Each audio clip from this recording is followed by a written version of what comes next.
আবু বকর সিদ্দিকের সাপে কামড়াইছে, আঙ্গ নবীর মুখের তুই বালা হয়ে গেছে, বাইরে বালা হয়ে গেছে।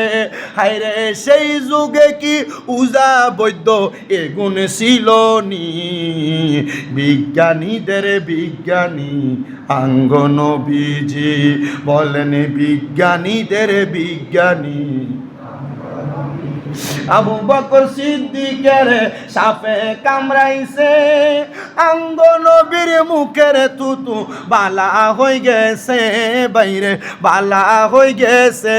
হায়রে সেই যুগে কি উজা বৈদ্য এগুণ ছিল নি, বিজ্ঞানীদের বিজ্ঞানী আঙ্গ নবীজি বলেন বিজ্ঞানীদের বিজ্ঞানী। বিজ্ঞানীরা রকেটে চড়ে চাঁদের দেশে যায়, আর আঙ্গ নবী রকেটে ছাড়া মেরাজেতে যায়, ভাইরে মেরাজেতে যায়।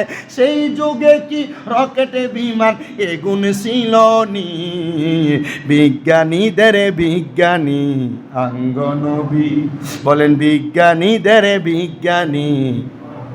তো যে সিদ্দিক আকবর নবীজিকে ভালোবাসা সাপের কামড় খাইছে, আমরা তো ডাক্তারের কাছে নিতে বাড়াবাড়ি করতাম, ঠিক না?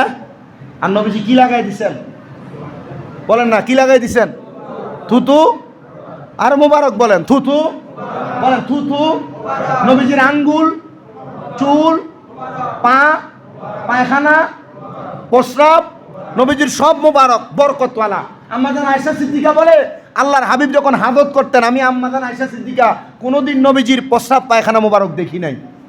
প্রশ্ন করেছি ইয়া রাসূলুল্লাহ কোথায় এগুলা? বলে এগুলা আমি রসুল ত্যাগ করার সাথে সাথে মাটি খায়া ফেলতেন। তো সিদ্দিকা আকবরের শান এবং ফজিলত বর্ণনা আজকে। তো সিদ্দিকা আকবরের শান আজমত মর্যাদা কম ছিল না বেশি? নবীজি অসুস্থ ব্যক্তি দেখলে রাস্তা দিয়ে চলে যাইতেন, কোনো কিছু কইতেন না। কে অ্যাক্সিডেন্ট করে পড়ে থাকলে আবু বকর সিদ্দিক সেবা করতেন না নাকি? করতেন সেবা, বলেন না কি করতেন? সেবা করতেন, অসুস্থদেরকে সেবা করতেন, রোজা রাখতেন। মারহাবা কয়েন না মিয়া? এগুলা আবু বকর সিদ্দিকের শান, মান, আজমত, মর্যাদা। আমরা এগুলা গ্রহণ করব, আল্লাহ কবুল করেন।